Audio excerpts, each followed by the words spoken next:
Հանրային տրանսպորտում չվճարող ուղևորներին տուգանելու մեխանիզմը արդյունք է տվել։ Ազգային ժողովի մշտական հանձնաժողովների համատեղ նիստում 2026 թվականի պետական բյուջեի նախնական քննարկման ժամանակ ասել է Երևանի քաղաքապետ Տիգրան Ավինյանը։ Նրա խոսքով այս ուղղությամբ եկամուտները մոտ 20% ավելացել են։ Ահռելի թվերի տարբերությունը տվել եւ իրականում ուղղակի հանգիստ եւ անվճար երթևեկող քաղաքացիների թվի էական նվազում ունենք։ Հիմա տուգանքներն իրականացնելիս ավելի կետային ենք աշխատում։ Հասկանում ենք կոնկրետ որ գծերի վրա կան կրկնվող դեպքեր, ասել է Ավինյանը։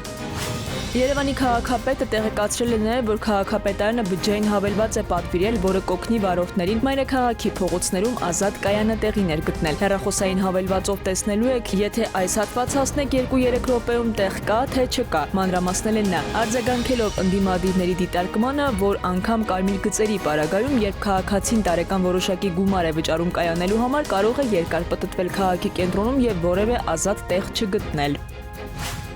Անընդունելի են Հովանավանքի հարցը լուծելու այլ ուղիները։ Դրանք բախումների կարող են տանել։ Լրագրողների հետ զրույցում ասել է Մայրաթորի տեղեկատվական համակարգի ղեկավար Տեր Եսայի Քահանա Արթենյանը։ Հովանավանքը սեփականության իրավունքով պատկանում է Մայրաթոր Սուրբ Էջմիածնին եւ շատ հստակ է, որ եկեղեցում այսօր խախտվել է տեղի օրինավոր սպասավորների ծառայությունը, ասել է Եսայի Քահանա Արթենյանը, հավելելով փաստորեն հիմա այնտեղ մարդիկ ապօրինի ներխուժել են եւ ապօրինի գործողություն են իրականացնում։ Այդ ամեն ինչը ժամ առաջ պետք է դադարեցվի, իրավիճակը պետք է լուծվի իրավական եւ օրինական ճանապարհով միայն։